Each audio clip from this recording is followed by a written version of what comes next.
Welcome to Spices and Aromas. I am Rovina. I have a special recipe for you today, a dish loved by every Mangalorean, Padengi Bajil. Green gram paired with sweet spicy flattened rice or poha, a dish that's perfect for any time of the day.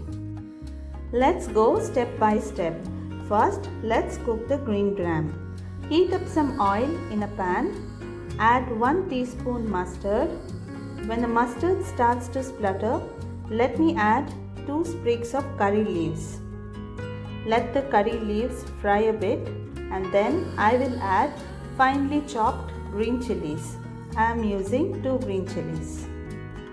Please watch this video till the end for a step-by-step process and you don't miss out any process in between. Now let me add 1 big finely chopped onion and saute till the onions turn translucent. Please don't forget to subscribe to my channel and share it with your friends for all the updates on my new recipes. Add some salt to taste while frying the onions. It will fry the onions faster. I have already soaked 1 cup of green gram overnight. It's better if it gets sprouted. I'm adding that to this dish. Remember, we want just enough water to cover the gram, so be mindful not to add too much water.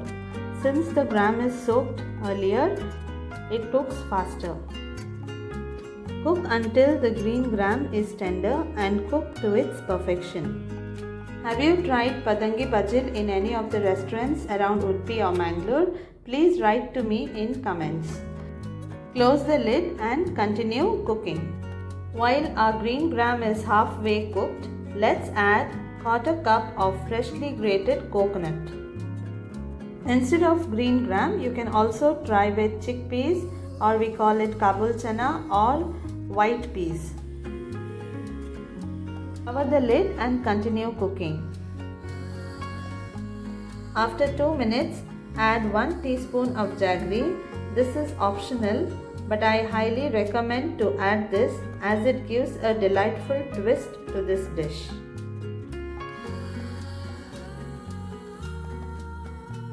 The gram looks completely cooked. Let's check for the doneness. Grab a single gram. Give a gentle smash with your fingers. It's perfectly cooked. This aside and let's move on to the next process. Now let's prepare the masala for our flattened rice. Heat 1 teaspoon of oil. As it gets heated up, add 4 dried chilies. I am using Padengi chilies as they are less spicy. Adding the chilies first as it takes more time for frying compared to the other ingredients. The chilies are roasted. I'm adding 2 tablespoons of coriander seeds and 2 tablespoons of jeera. Roast the ingredients on slow flame. And if you're planning to prepare a larger batch of this powder, simply double the ingredients and store for later use. You can use this for seasoning vegetarian dry dishes along with coconut. Another quick tip for powdering: once you're done with frying the spices, allow them to cool. It's advisable not to powder when it is hot. However, don't wait too long either, as the spices may become limp and difficult to powder. I am using my mortar and the pestle to prepare the powder. This is the traditional method of preparing this powder. Gently transfer the ingredients into the mortar. When making it in bulk or you do not have a mortar, use a mixer grinder. Use the pulse button to achieve the desired consistency. I'm done with the powder. Just check for the consistency.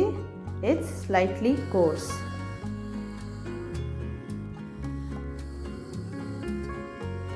Store this powder in airtight container and keep it in the refrigerator and use it whenever you want to prepare this. If you still find difficulty in preparing this masala or you don't have time, don't worry, you have my pre-made masala powders, Rovina's Buffet and Rovina's Sukka Masala. Each offers a unique flavor profile, ensuring delicious outcome of Padengi Bajil. To buy these masala powders, I have mentioned the link in the description box. My masalas do not have any artificial colors or preservatives. Now all that is left to do is prepare the final mix for preparing the flattened rice or poha using the masala that we just pounded. In a pan, heat 1 tablespoon of oil and a generous dollop of ghee. I have taken 1 tablespoon of ghee. Heat it up. Add half teaspoon of mustard.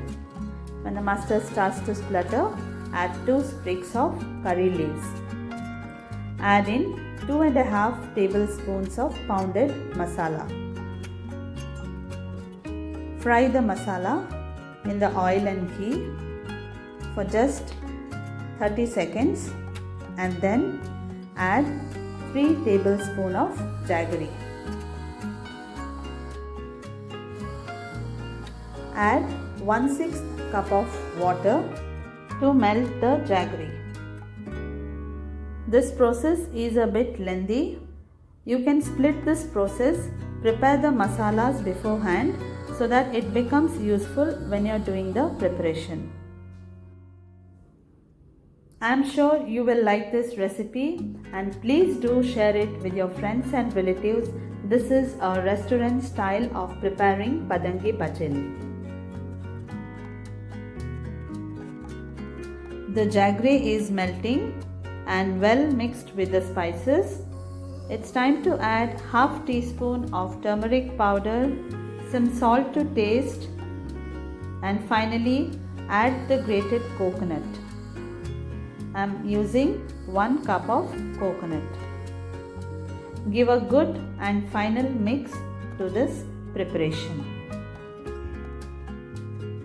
Once everything is mixed up well, take it out of this pan and keep aside.